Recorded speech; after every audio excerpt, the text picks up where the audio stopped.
एक सर्कल दे रखा है हमको, सर्कल में एक साइक्लिक क्वाड्रिलेटरल है।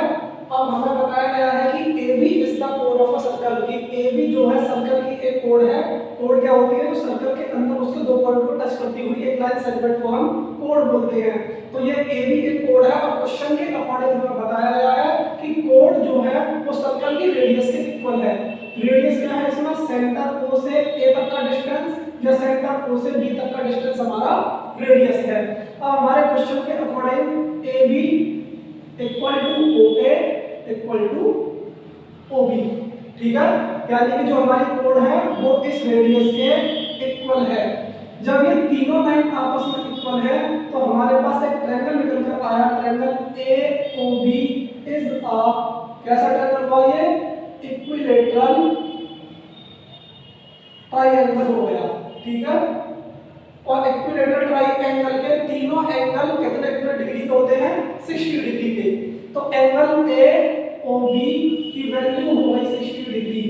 अब क्वेश्चन के अकॉर्डिंग हमसे पूछा गया है कि इसके कोड से जो माइनर सेगमेंट और मेजर सेगमेंट में, मेजर ये सेगमेंट ऊपर का और माइनर ये सेगमेंट नीचे वाला, इसमें जो एंगल बने वो कितने डिग्री के एंगल होंगे। यानी कि हमसे पूछा गया है एंगल ADB इसकी वैल्यू क्या होगी और एंगल ACB की वैल्यू क्या होगी, ठीक है। तो सबसे पहले तो हमें पता चल गया कि सेंटर पर 60 डिग्री का एंगल बना है और आर्क के द्वारा इसके जो कोड से जो आर्क गया ऊपर का, इस आर्क के द्वारा जो सेंटर पर एंगल बनता है वो कहीं किसी और दूसरे पॉइंट पर बने हुए एंगल का कितना होता है? डबल होता है।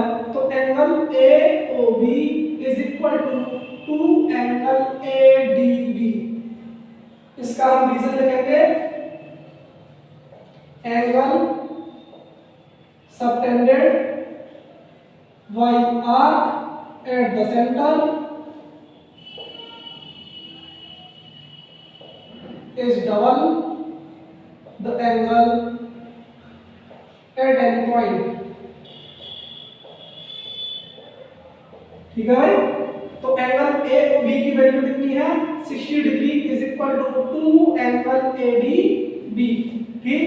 तो angle ADB is equal to 60/2 यानी कि 30 डिग्री। तो हमारे पास ये जो एंगल निकलकर आया, ये एंगल निकलकर आया 30 डिग्री का, ठीक। अब हमसे पूछा गया है कि ACB एंगल की वैल्यू कितनी होगी। ACB एंगल भी बताना, अगर हम फिगर को ध्यान से देखें तो यहाँ पर हमें ADBC एक साइक्लिक क्वाड्रिलेटरल दिखाई दे रहा कि ACBD is a cyclic quadrilateral. और हम पहले पढ़ चुके हैं कि साइक्लिक क्वाड्रिलेटरल के आमने सामने जो अपोजिट एंगल होते हैं उनका एड कितना होता है? 180 डिग्री होता है।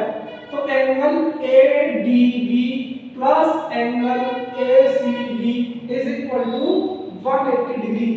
एंगल ADB की वैल्यू हम फाइंड कर चुके हैं 30 डिग्री, प्लस एंगल ACB की वैल्यू हमें फाइंड करनी है। दोनों का एड कितना होगा? 180 डिग्री होगा।